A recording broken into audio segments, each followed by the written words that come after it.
আসসালামু আলাইকুম। তুরস্কের ইস্তাম্বুল থেকে আপনাদের সাথে আছি আমি সরোয়ার আলম।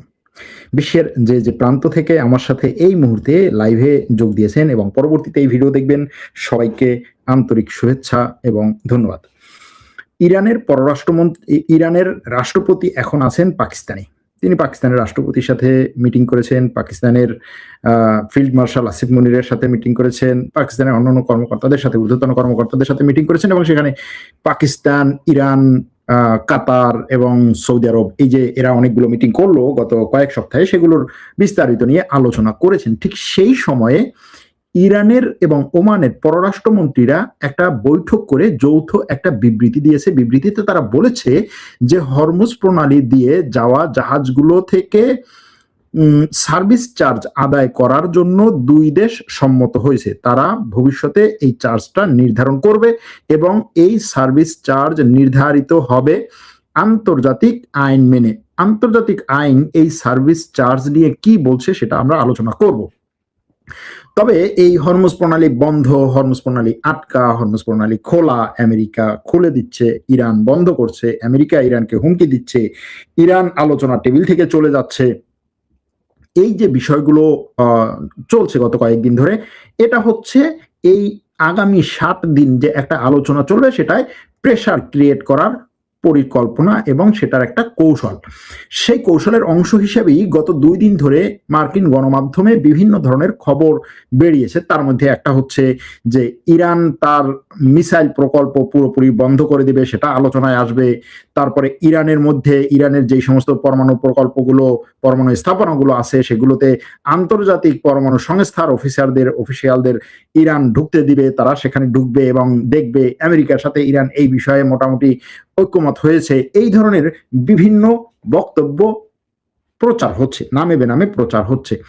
ইরানের পক্ষ থেকে এগুলোকে নাকচ করে দেওয়া হয়েছে, জানা এই ধরনের কোনো জিনিস নেই। যেমন ধরুন, 1 নম্বরে হচ্ছে ইরান বলছে আমাদের এই মিসাইল প্রকল্প নিয়ে এই চুক্তিতে এবং ভবিষ্যতে যে আলোচনা হবে সেটার মধ্যে কোনো কিছু আসবে না, এটা নিশ্চিত করা হয়েছে। দ্বিতীয় হচ্ছে ইরানের মধ্যে এখনো পর্যন্ত এই পরমাণু সংস্থার কোনো কর্মকর্তাদের ঢুকতে দেওয়া হয়নি এবং তারা শুধুমাত্র সেই সমস্ত পরমাণু স্থাপনায় যেতে পারবে যেগুলোতে ইরান তাদের অনুমতি দিবে। বিশেষ করে এই যুদ্ধের সময় যেগুলো ক্ষতিগ্রস্ত হয়েছে, আক্রান্ত হয়েছে, সেগুলোতে ওই আন্তর্জাতিক পরমাণু সংস্থার লোকদেরকে ঢুকতে দেয়া হবে না, এটা ইরান বলছে। আরো একটা বিষয় হচ্ছে যে ইরানের ফ্রিজ করা টাকা, মানে ইরানের জব্দ করা যে সম্পদ, সেই সম্পদ বা অর্থ আমেরিকা কিভাবে ফেরত দিবে সেটা নিয়ে ট্রাম্প বলছে যে আমাদের কাছে ইরানের যে জব্দ করা অর্থ আছে সেটা ইরান শুধুমাত্র আমাদের কৃষি পণ্য কেনার ক্ষেত্রে ব্যবহার করতে পারবে, সেই শর্তে আমরা দিয়েছি। কিন্তু ইরানের কথা হচ্ছে এই ধরনের কোনো শর্ত নাই, সেই টাকা ইরানের টাকা এবং ইরান যেখান থেকে যেভাবে ইচ্ছা ব্যবহার করবে, যার কাছ থেকে যখন যে সময় যেভাবে ইচ্ছা পণ্য কিনে সেই টাকা দিয়ে পরিশোধ করতে হবে।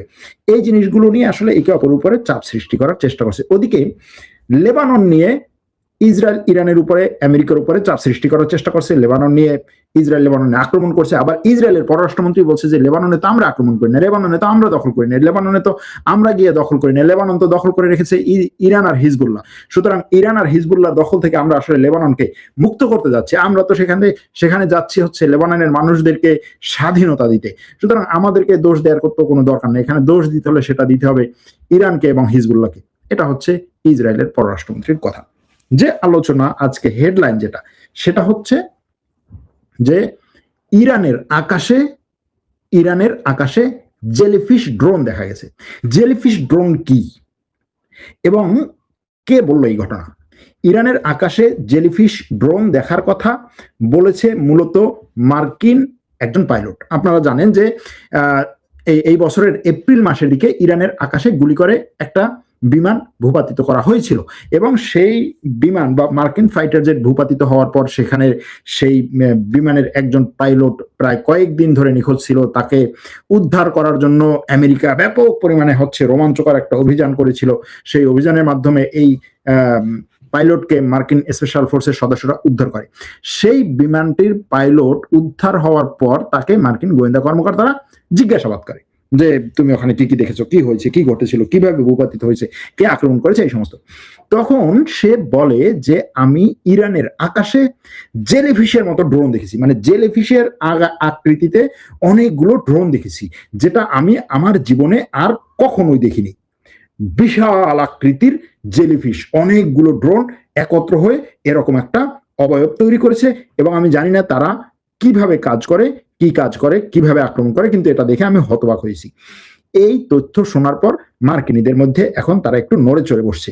আচ্ছা, তাদের কথা হচ্ছে যে আচ্ছা, আমরা এই ইরানের সাথে যে লড়াইটা করলাম, সেই লড়াইয়ে আমরা যত হাক ডাক মারি বা যতই ধরনের কথা বলি যে আমরা লেটেস্ট টেকনোলজি ব্যবহার করেছি, কিন্তু ইরান কি তাহলে এমন কোন টেকনোলজি ব্যবহার করলো যেটা আসলে এখনো পর্যন্ত আমরা জানি না? এই ধরনের একটা বিষয় এখন সামনে নিয়ে আসছে মার্কিন গোয়েন্দারা। এই কথা আমার না, এই কথা আপনার না, এই কথা বাংলাদেশের কোনো পত্রিকায়, এটা আমেরিকার সিএনএন ইন্টারন্যাশনাল বলছে যে মার্কিন কর্মকর্তাদের কাছে জিজ্ঞাসাবাদে মার্কিন পাইলট এই বর্ণনাটা দিয়েছে। এখন এই ইরানের আকাশে জেলিফিশ ড্রোন যদি সত্যি সত্যি থাকে, মার্কিন যুক্তরাষ্ট্রের কর্মকর্তারা এখন এটাকে তিন ভাবে এটার মানে তথ্য খোঁজার চেষ্টা করছে। একটা হচ্ছে যে তার কথাটা আসলেই সত্য কিনা, নাকি সে ওই সময় তার মতিভ্রম হয়েছিল, বা ওই আক্রমণের পরে সে আসলে প্রেসারে বা ভয়ে আতঙ্কে মানে চোখে সর্ষে ফুল দেখেছে কিনা, নাকি সত্যি সত্যি এরকম কিছু। যদি প্রথম দুটো হয় তাহলে তো এখানে শেষ ঘটনা, কিন্তু যদি বাস্তবিক অর্থে সত্যি সত্যি সে এই জিনিস দেখে, তাহলে মার্কিনীদের ব্যাপার হচ্ছে যে ইরান এমন কি ড্রোন প্রকল্প বা ড্রোন প্রযুক্তি নিয়ে আসলো, যে ড্রোন প্রযুক্তিতে তারা দেখছে যে জেলিফিশ টাইপের ড্রোন। এবং এই জেলিফিশ ড্রোন তাহলে কি করতে পারে, মানে অনেকগুলো ড্রোন যদি জেলিফিশের আকৃতি পায় আকাশে, তারা সেই আকৃতি দিয়ে আসলে ওইখানে কোনো একটা ম্যাগনেটিক এরিয়া তৈরি করে কিনা, অথবা তারা ওখান থেকে নিজেরাই একটা কি বলে তথ্য কেন্দ্র হয়ে তথ্য সংগ্রহ করে সেন্টারে পাঠায় কিনা, এরকম অনেক ধরনের জল্পনা কল্পনা এখন আমেরিকানরা করছে। তারা খুঁজছে যে ইরানের এই প্রকল্প সত্যি সত্যি আছে কিনা, থাকলে কার কাছ থেকে ইরান এই ধরনের প্রকল্পের, এই ধরনের জেলিফিশ টাইপের ড্রোনের প্রযুক্তি পেয়েছে, এবং এটার ভবিষ্যৎটা কি পরিমাণ। সিএনএন এর যে এক্সক্লুসিভ প্রতিবেদন, সেই প্রতিবেদনে তারা শুধুমাত্র ওই একজন ব্যক্তির উপর ভিত্তি করে না, তারা বলছে যে এই পাইলটকে জিজ্ঞাসাবাদের সাথে জড়িত এরকম 4 জন বিশ্বস্ত সূত্রের বরাত দিয়ে তারা বলছে যে অসংখ্য ড্রোন একে অপরের সাথে নিখুঁতভাবে যুক্ত হয়ে এমন একটা একক সত্তার মতো নড়াচড়া করছিল, যেটাকে দেখে বড় একটা জেলিফিশের মতো মনে হয়েছে। সেখানে তার কথা হচ্ছে বড় ড্রোনগুলোর নিচে ছোট ছোট অনেকগুলো ড্রোন ঝুলে ছিল, যা দেখতে ঠিক জেলিফিশের পায়ের মতো বা লেজের মতো লাগছিল। দৃশ্যটি একেবারে ভিন গ্রহের কোনো প্রযুক্তির মতো ছিল। আবার অন্য এক সূত্র বলছে যে আকাশের বুকে এই ড্রোনের যে ঘটনাটা, এটাকে তারা বলছে যে আকাশে ড্রোনের মাইন ফিল্ড বা মাইন বিছানোর মতো ঘটনা, অর্থাৎ অসংখ্য জেলিফিশের মতো, অসংখ্য ড্রোন দিয়ে জেলিফিশের মতো যদি তারা আকাশে এরকম ভাবে বিভিন্ন জায়গায় রেখে দেয়, হ্যাঁ, আকাশে যে এই জায়গা দিয়ে হচ্ছে আমেরিকার যুদ্ধ বিমান উঠছে, আমি এখানে কিছু ড্রোন রাখবো, এই ড্রোনগুলোকে এমন একটা আকৃতি এবং এমন একটা ম্যাগনেটিক এরিয়া করে রাখবো যেগুলো ওই যুদ্ধ বিমানের রাডারে ধরা পড়বে না, কিন্তু যুদ্ধ বিমান যখন এটার মধ্যে দিয়ে যেতে চাইবে তখনই হচ্ছে বিস্ফোরিত হবে, মাইনে যেরকম হয়। তারা ধারণা করছে এটাও হতে পারে। যদিও F-15 বিমানটি ধ্বংস হওয়ার সঠিক কারণ এখনো পর্যন্ত আমেরিকা জানে না, তবে প্রাথমিক গোয়েন্দা রিপোর্টে ধারণা করা হচ্ছে ড্রোনের এই অদ্ভুত এবং সমন্বিত ঝাঁকি কোনো না কোনোভাবে মার্কিন যুদ্ধ বিমানটিকে ফাঁদে ফেলে ভূপাতিত করতে ইরানকে সাহায্য করেছিল। অর্থাৎ এই ধরনের জেলিফিশ যদি আকাশে অনেকগুলো থাকে বিভিন্ন জায়গায়, তখন এই বিমান ওই জেলিফিশ গুলোকে বা ওই ধরনের ড্রোনের ঝাঁককে ফাঁকি দিয়ে চলতে গিয়ে পাইলটের যে মনোযোগ দিতে হয়, সেই মনোযোগের ফাঁকে ইরান হয়তোবা এই বিমানটিকে পাইলটের মনোযোগকে অন্যদিকে নিয়ে বা মনোযোগটাকে নষ্ট করে তারপর আক্রমণ করছে, এরকম বলছে হতে পারে। এখন মার্কিনীদের মধ্যে এটা নিয়ে সন্দেহ আছে যে না, এরকম কোনো কিছু হইতেই পারে না, দূর কিসের কি, ইরান এরকম একটা প্রযুক্তি নিয়ে আসবে, এটা হয় নাকি, যেই প্রযুক্তি সম্পর্কে আমাদের কোনো ধারণাই নেই, এটা হতে পারে না, এ হচ্ছে চোখে সর্ষে ফুল দেখছে, এর হচ্ছে মতিভ্রম হয়েছে, সে ওইখানে মানে ওই ইরানের আকাশে আক্রান্ত হওয়ার পরে মানে এতই উৎকণ্ঠিত ছিল, এতই ভীত ছিল যে সে কি দেখেছে এরকম নিশ্চিত। এটা হচ্ছে এক অংশের ধারণা। আবার আরেক অংশ বলছে যে এটা কোনো ধরনের হ্যালুসিনেশন হতেই পারে না, দৃষ্টিভ্রম হতেই পারে না, কারণ এই যুদ্ধ বিমানের পাইলটদেরকে এমনভাবেই ট্রেনিং দিয়ে তৈরি করা হয় যে তারা আক্রমণ করা এবং আক্রমণ খাওয়ার সব অবস্থায় তাদের একেবারে ঠান্ডা মস্তিষ্কে কাজ করতে হয়, সুন্দর মানে ধীর শিস্তে সিদ্ধান্ত নিয়ে তারপরে হচ্ছে আক্রমণ করা অথবা নিজেকে রক্ষা করতে হয়। যে কারণে দেখা গেছে যে এই পাইলট ওখান থেকে পড়ে যাওয়ার পরেও সে কিন্তু ঠিকই আমেরিকার স্পেশাল ফোর্সের সাথে যোগাযোগ করেছে, তার লোকেশন বলেছে, এমনকি তার লোকেশনে ইরানিরা আসতে চেয়েছিল সেজন্য সে লোকেশন পরিবর্তন করেছে, এক লোকেশন দেখে অন্য লোকেশন দেখিয়েছে। এত কিছু যখন সে ওই সময় করতে পেরেছে, তার মানে এটা হ্যালুসিনেশন নাও হতে পারে, এরকমও অনেকে বলছেন। আবার অনেকে বলছেন যে না, মাথায় আঘাত পাওয়ার পরে হয়তো একদিন বা কয়েক ঘন্টা হয়তো সে এই ধরনের একটা মতি বিভ্রমের ভিতরে ছিল, পরবর্তীতে সে ঠিক হয়েছে, এরকম অনেক কথা বলছে। কিন্তু বাস্তবতা হচ্ছে যে আসলে এই ধরনের একটা প্রযুক্তি ইরান ব্যবহার করে বা এই ধরনের একটা কৌশল ইরান ব্যবহার করে থাকতে পারে। প্রযুক্তিগত ভাষায় ড্রোনের এই সমন্বিত উন্নয়নকে বলা হয় 1-to-1 মেশড নেটওয়ার্ক। এই প্রযুক্তির মাধ্যমে একজন মাত্র অপারেটর একসাথে একটা বিশাল ড্রোনের ঝাঁককে নিয়ন্ত্রণ করতে পারে এবং ড্রোনগুলো নিজেদের মধ্যে স্বয়ংক্রিয়ভাবে যোগাযোগ রক্ষা করে একক কোনো রূপ ধারণ করতে পারে। যদি কোনো ড্রোনের ঝাঁক আকাশের নিচ থেকেই একটা নির্দিষ্ট আকৃতি ধারণ করতে পারে এবং এর মধ্যে যদি বিস্ফোরক থাকে, তবে তা অত্যন্ত মারাত্মক এবং ধ্বংসাত্মক এক রণকৌশল হিসেবে আমাদের সামনে আসে। এটা বলছেন মার্কিন একজন ড্রোন বিশেষজ্ঞ। তার কথা হচ্ছে, যদি এটাতে ইরান সফল হয় তাহলে আমেরিকার এখন বিপুল পরিমাণ অর্থ, শ্রম, মেধা, প্রচেষ্টা করতে হবে এই ড্রোন থেকে নিজের যুদ্ধ বিমানকে রক্ষা করার জন্য। কারণ ইরানের যদি এই প্রযুক্তি থাকে তাহলে পরবর্তীতে মার্কিন F-16, F-15 যুদ্ধ বিমান অন্য কোনো দেশের আকাশে এইভাবে নির্বিঘ্নে ঢুকে আক্রমণ করার ক্ষেত্রে ওই সমস্ত দেশ এই ধরনের ড্রোন প্রযুক্তিকে ব্যবহার করতে পারবে। সুতরাং এই প্রযুক্তি সত্যি সত্যি আসলে ব্যবহার হয়েছে কিনা এটা নিয়ে এখন মার্কিনীদের মধ্যে যে চাঞ্চল্যকর একটা অবস্থা, এটা হয়তো আরো কিছুদিন চলবে। তবে তাদের ধারণা যে ইরান নিজে এটা করতে পারে না, এটা হয়তো চীনের কাছ থেকে বা রাশিয়ার কাছ থেকে পেয়েছে। ইরান নিজে করুক আর চীনের কাছ থেকে পাক আর রাশিয়ার কাছ থেকে পাক, যদি এই কৌশল, এই প্রকল্প, এই প্রযুক্তি যদি সঠিক হয়, এই জেলিফিশ ড্রোন প্রযুক্তি যদি সঠিক হয়, তাহলে এটা শুধুমাত্র মার্কিনীদের না, পুরো পশ্চিমা বিশ্বের, অর্থাৎ যারা সামরিক ক্ষেত্রে ব্যাপক পরিমাণে প্রভাব বিস্তার করতো, ডমিনেন্ট ছিল, যে আমার যুদ্ধ বিমান এর কাছে কিছু না, এর কাছে হচ্ছে ওই এয়ার ডিফেন্স সিস্টেম, তারপরে হচ্ছে এই সুপারসনিক, হাইপারসনিক, এইটা সেটা, এগুলো কিছু না, তাদের জন্য বড় ধরনের মাথা ব্যথার কারণ হবে এই ড্রোন প্রযুক্তি যদি এটা সফল হয়। এই কথা বলার পরে আমরা অন্যান্য বিষয়গুলোতে যাব। অন্যান্য বিষয়গুলোর মধ্যে একটা সহজ একটা গল্প বলে তারপরে হচ্ছে এটাকে সুইচ করি। গল্পটা হচ্ছে আসলে গল্প না, বাস্তব। তবে এটা এই বাস্তব ঘটনাগুলো বিশেষ করে বাংলাদেশ বা বাংলাদেশের মতো এরকম ছোট ছোট দেশগুলোতে হয়।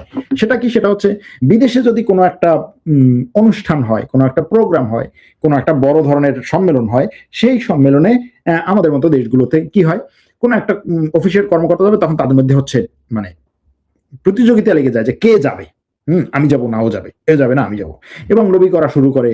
অনেকে হচ্ছে দেখা গেল যে কোনো একটা অফিসের একেবারে ঊর্ধ্বতন কর্মকর্তা, সে দেখতেছে আচ্ছা দেশটা হচ্ছে ইউরোপের দেশ, এখানে আমার একটা নর্মাল অফিসার পাঠানো হচ্ছে, আমি নিজেই যাই।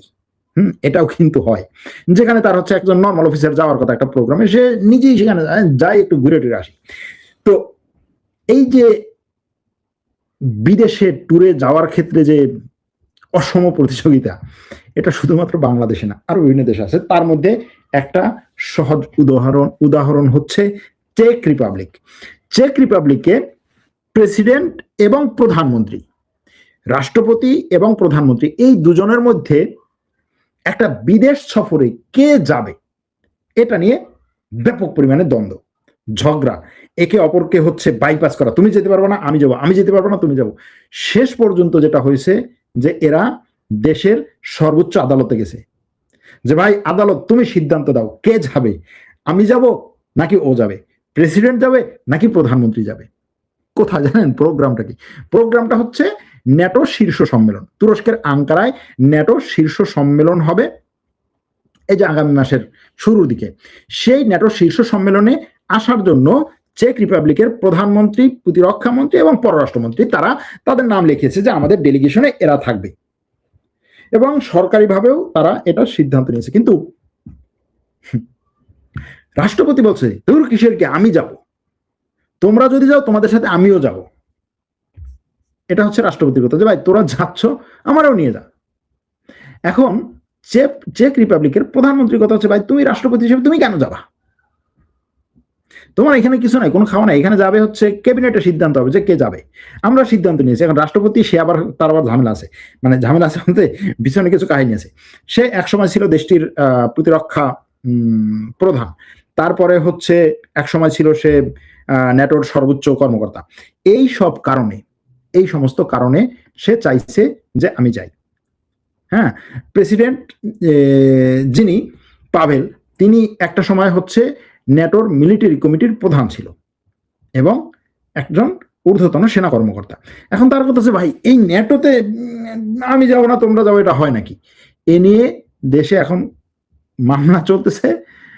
এখন সর্বোচ্চ আদালত সিদ্ধান্ত নেবে। এখন এই যেভাবে হচ্ছে এই ইয়াগুলো চলতেছে, যদি আদালত প্রধানমন্ত্রীর কথা চলে তাহলে দেখা গেল যে আদালত সিদ্ধান্তই দেবে যে না আমার হচ্ছে এখন শিডিউল পাচ্ছি না, এটা পাচ্ছি না, সেটা পাচ্ছি না, এটা নিয়ে সিদ্ধান্ত দিতে বেঞ্চ বসাতে আরো সময় লাগবে এবং ওই ন্যাটো সম্মেলন শেষ হয়ে যাবে হয়তো বা, এরকমও হতে পারে।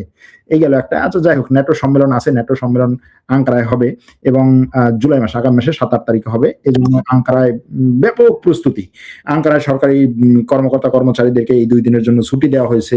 আঙ্কারায় এটার জন্য নতুন করে একটা বিমানবন্দর সাজানো বা বানানো হয়েছে, বানানো বলতে মানে সেটাকে সংস্কার করে নতুন করে বানানো হয়েছে যে এই বিমানবন্দর শুধুমাত্র ন্যাটোতে যারা আসবে তাদের জন্য নিরাপত্তা নিশ্চিত করার জন্য বাইরের থেকে, দেশের বাইরের থেকে হচ্ছে এয়ার ডিফেন্স সিস্টেম নিয়ে আসা হয়েছে।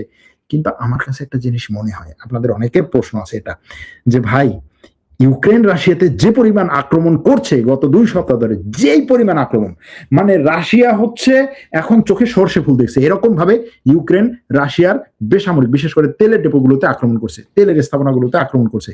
তেল জ্বলতে জ্বলতে এমন অবস্থা, রাশিয়া শেষ পর্যন্ত বলছে যে এই আমার দেশের তেলের কি বলে কোম্পানিগুলো, তোমরা এখন তেলের পাম্প থেকে এক একটা গাড়িতে এতটুকু পরিমাণ তেল দিতে পারবে, এরপর এর বেশি দিতে পারবে না, নাহলে আমার অবস্থা খারাপ।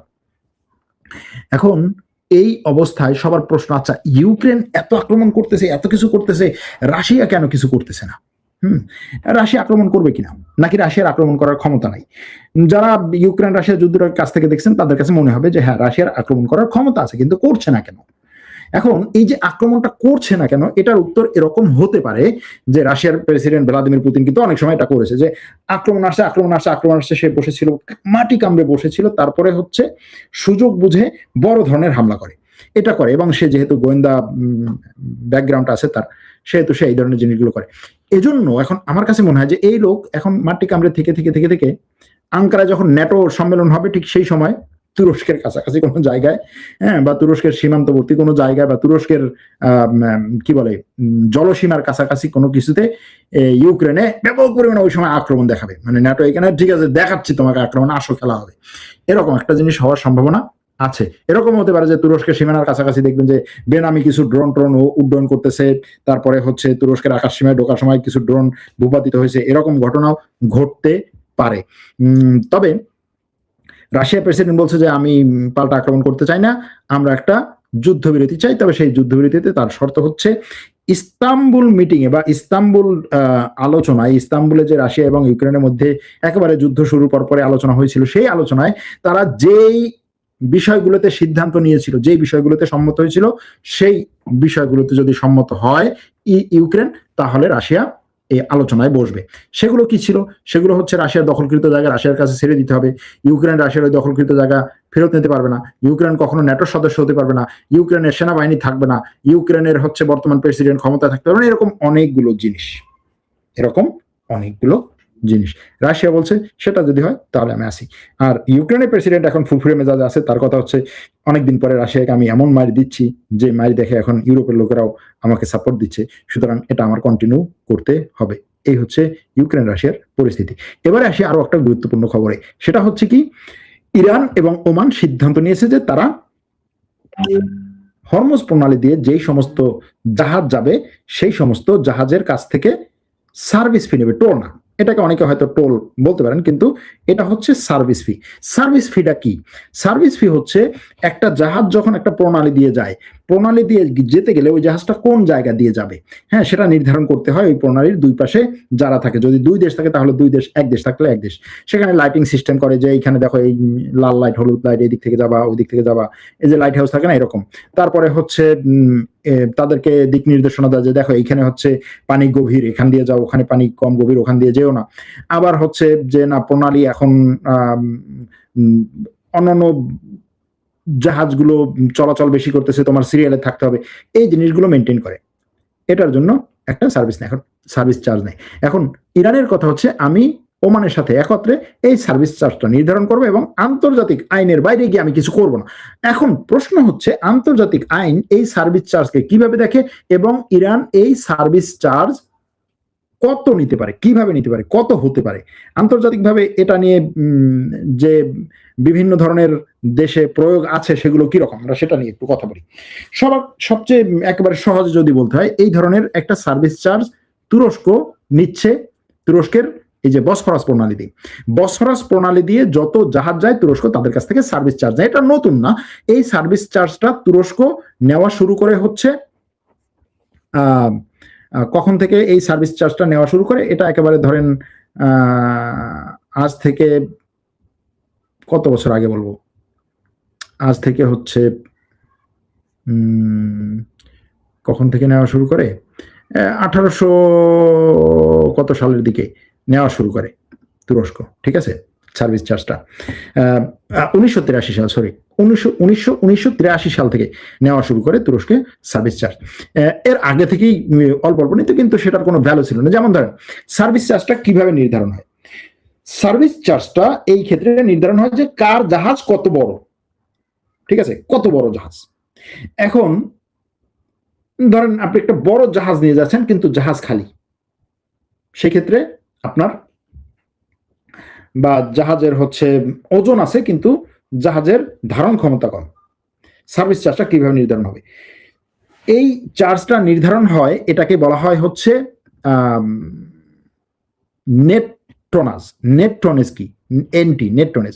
নেট টনেজ হচ্ছে একটা জাহাজ যদি লোক নিয়ে যায় অথবা পণ্য নিয়ে যায়, তার এই যে লোক নেওয়া এবং পণ্য নেয়ার জন্য তার যে ক্যাপাসিটি বা এই পণ্য নেয়ার জন্য সে যে জায়গাটুকু ব্যবহার করে সেই জায়গাটুকুর ওজন কত টন, বুঝতে পারছি?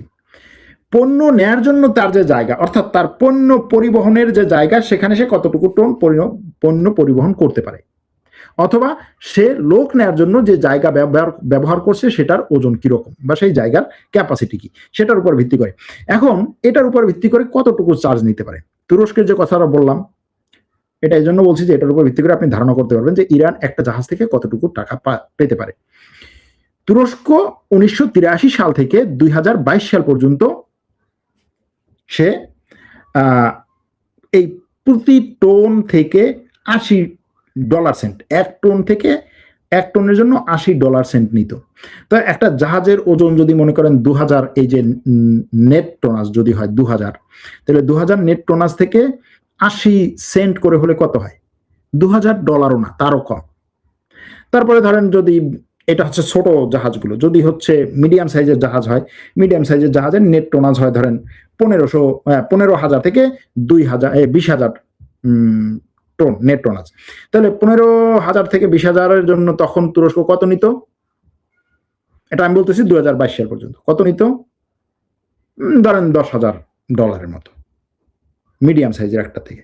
আর বড় জাহাজ থেকে, বড় জাহাজের ওজন হচ্ছে ধরেন নেট টোনাজ যেটা 50,000, তো এই 50,000 নেট টোনাজের জন্য সে 25,000, 50,000 বা 40,000 ডলার নিত। এটা ছিল ওই সময় পর্যন্ত। পরবর্তীতে তুরস্ক নিজে একটা আইন করে বলে কি যে না, ওই আগের সময় আমি যে টাকা নিতাম এটা এখন আর নেবো না, আমি ওই আইনটা এখন আর মানি না, নিজে আইন করলাম, নিজে কত করে নেবো, $4 করে নেবো, টোনাজে $4। সেইটাকে পরবর্তীতে করলো $5। সেটা এখন হচ্ছে $6.7। তো এই $6.7 যদি প্রতি নেট টোনাজে নেওয়া হয়, তাহলে ছোট জাহাজের কাছ থেকে এই সার্ভিস চার্জ হিসাবে নিতে পারে $13,000 থেকে $26,000। মিডিয়াম সাইজের জাহাজ থেকে এই সার্ভিস চার্জ আসবে হচ্ছে, মিডিয়াম সাইজের জাহাজের জন্য এই সার্ভিস চার্জ আসবে হচ্ছে $1,00,000 থেকে $1,70,000। বড় সাইজের জাহাজ থেকে এই সার্ভিস চার্জটা আসবে $2,70,000 থেকে $4,00,000। আর একেবারে মেগা সাইজের জাহাজ থেকে এই সার্ভিস চার্জটা শুরু হবে $5,50,000 থেকে। এই হচ্ছে সার্ভিস চার্জের ওই যে আন্তর্জাতিক নিয়ম কানুন মেনে চলবো বললো না, আন্তর্জাতিক হিসাবে তুরস্কের যদি বসফরাস প্রণালীর উদাহরণ দেওয়া হয়, তাহলে এটা বর্তমানে ইরান নিতে পারে। হয়তোবা ইরান এখানে চার্জের পরিমাণটা আরেকটু বাড়াতেও পারে, যে না ভাই, আমি তুরস্ক $6 ধরছে, আমি $6 না, আমি $10 ধরলাম, টোনাজের $10। তো টোনাজের $10 হলে যদি 60 টোনাজের একটা হয়, তাহলে $6,00,000 এরকম আর কি। অর্থাৎ একটা জাহাজ থেকে সে $15,000 থেকে শুরু করে মোটামুটি 5,00,000, 6,00,000 বা ধরেন $10,00,000 পর্যন্ত নিতে পারে, এরকম একটা পরিস্থিতি হতে পারে। বোঝা গেল? উদাহরণ দিয়ে বললাম। এখন আমরা আরো কিছু ঘটনায় আসবো। সেই ঘটনার মধ্যে কি কি আছে? সেই ঘটনার মধ্যে একটা হচ্ছে লেবাননের সাথে ইসরায়েলের আজকে নতুন করে আবার বৈঠক হচ্ছে মার্কিন পররাষ্ট্র দপ্তরে। সেই বৈঠকে লেবানন এবং ইসরায়েল একটা সমঝোতায় আসার জন্য কি করতে পারে সেটা নিয়ে আলোচনা হচ্ছে। অর্থাৎ আমেরিকা চাচ্ছে যে লেবাননের সরকারের সাথে ইসরায়েলের একটা মোটামুটি টাইপের সমঝোতা হোক, কিন্তু ইসরায়েলের কথা হচ্ছে লেবাননে আমি যেভাবে যা ইচ্ছা তাই করতে পারবো। কারণ কি, ইসরায়েলের যে কট্টর কয়েকজন মন্ত্রী আছে তার মধ্যে একজন হচ্ছে ইসরায়েলের অর্থমন্ত্রী। ইসরায়েলের অর্থমন্ত্রী আজকে বলছে যে দেখো, এই আমেরিকা, তোমরা ইরানের সাথে যে আলোচনা করেছো আমাদেরকে আলোচনা টেবিলে রাখো নাই, আমরা সেখানে ছিলাম না। তো আমরা না থাকার পরেও তোমরা আমাদের নামে নিজেদের মধ্যে চুক্তি করছো যে ইসরায়েল আক্রমণ করবে না। তুমি কে এটা করার? আমাকে তো টেবিলে রাখো নাই। সুতরাং আমি তোমার ওই টেবিলে যে আলোচনা হয়েছে, যে সিদ্ধান্ত হয়েছে, সেই সিদ্ধান্ত আমি মানবো না, আমি লেবাননে আক্রমণ করব। এটা হচ্ছে ইসরায়েলের ওই কট্টর মন্ত্রীর কথা। এরপরে আরো কয়েকটা ঘটনা আছে। সেই ঘটনার মধ্যে একটা হচ্ছে যে ইউরোপ ইউক্রেনকে নিয়ে কি ভাবছে। এটা অনেকের প্রশ্ন যে ইউরোপ ইউক্রেনকে নিয়ে কি ভাবছে। ইউক্রেন কি ইউরোপীয় ইউনিয়নের সদস্য হবে, নাকি ইউক্রেন ওই বছরের পর বছর তুরস্কের মতো 50 বছর ধরে ইউরোপীয় ইউনিয়নের দরজায় বসেই থাকবে যে ভাই আমাকে তুমি হচ্ছে ইউরোপীয় ইউনিয়নে নাও, এরকম অবস্থা কিনা, এটা নিয়ে অনেকের জল্পনা কল্পনা আছে। ইউক্রেন শেষ পর্যন্ত রাশিয়ার সাথে একটা চুক্তিতে বসবে, নাকি রাশিয়া ইউক্রেনে হেরে যাবে, নাকি ইউক্রেন রাশিয়ার বিরুদ্ধে জিতে যাবে, ইউরোপ এখানে কি করবে, এটা নিয়ে প্রশ্ন বা জল্পনা কল্পনা আছে। এগুলো এখনই হচ্ছে একেবারে ফাইনাল সিদ্ধান্তে আসা কঠিন। তবে ইউক্রেনে রাশিয়া পুরোপুরি হেরে যাওয়ার কোনো সম্ভাবনা আপাতত নাই। কারণ হচ্ছে রাশিয়া যে জায়গাগুলো দখল করে রেখেছে, ইউক্রেন সেগুলো এই পাল্টা আক্রমণের মাধ্যমে ফেরত নিতে পারছে না। সেই পাল্টা আক্রমণের মাধ্যমে রাশিয়ার মধ্যে ক্ষতির পরিমাণ বাড়াচ্ছে। ইউক্রেনের প্রেসিডেন্টের কথা হচ্ছে, এই রাশিয়া, তুমি আমার দেশের মধ্যে যে ক্ষতি করতেছো, আমাকে ইউরোপ আমেরিকা এতদিন পর্যন্ত না বলতো যে না তুমি এটা করো না, এটা করলে রাশিয়া হচ্ছে ইউরোপে আক্রমণ করতে পারে, নেটোর উপর আক্রমণ করতে পারে। আমি এতদিন চুপ ছিলাম, কিন্তু এখন আর না, এখন আমিও তোমার মধ্যে আক্রমণ চালাবো, এবং ইউক্রেন সেটাই করছে। ওদিকে ট্রাম্প বলছে যে হরমুজ প্রণালী এখন আর বন্ধ হবে না, পুরোপুরি খুলে দেওয়া হয়েছে, এবং হরমুজ প্রণালী থেকে কোনো ধরনের টোল আদায় হবে না। আমেরিকার সাথে ইরানের পরমাণু প্রকল্প নিয়েও মোটামুটি একটা সিদ্ধান্ত হয়ে গেছে। ইরান তাদেরকে কি বলেছে যে হচ্ছে সে এই পরমাণু প্রকল্প নিয়ে এবং পরমাণু প্রকল্পগুলো দর্শন করার জন্য যারা আসবে তাদেরকে অনুমতি দিয়েছে, এই ধরনের কথা আমেরিকা বলছে। তবে এই যে হরমুজ প্রণালী থেকে টোল আদায়ের ব্যাপারটা বলছি, ইরান এবং ওমান, আমেরিকা বিশেষ করে ডোনাল্ড ট্রাম্প চাইছে যে এই টোল আদায়ের মধ্যে সেও একটু ঢুকতে চাইছে, মানে সেও সাইড দিয়ে কোনোভাবে হচ্ছে এটার একটা মানে ভাগ বসাতে চাইছে, এরকম একটা জিনিস আছে। এখন এই জায়গাতে ইরান এবং ওমান উভয় পক্ষ কতটা ছাড় দেয় সেটা দেখার বিষয়। আর আর একটা হচ্ছে, আচ্ছা এবার আপনাদের কিছু প্রশ্ন দেখি, বহু দর্শক ছিলেন। যাই হোক, তাইওয়ান কত বছরের মধ্যে চীন হামলা করতে পারে? তাইওয়ানে চীন হয়তো বা হামলা না করেই নিয়ে নিতে পারে, এরকম একটা অবস্থা হতে পারে, এরকম অনেকেই বলছেন। এক দর্শক বলছেন ইরানে যে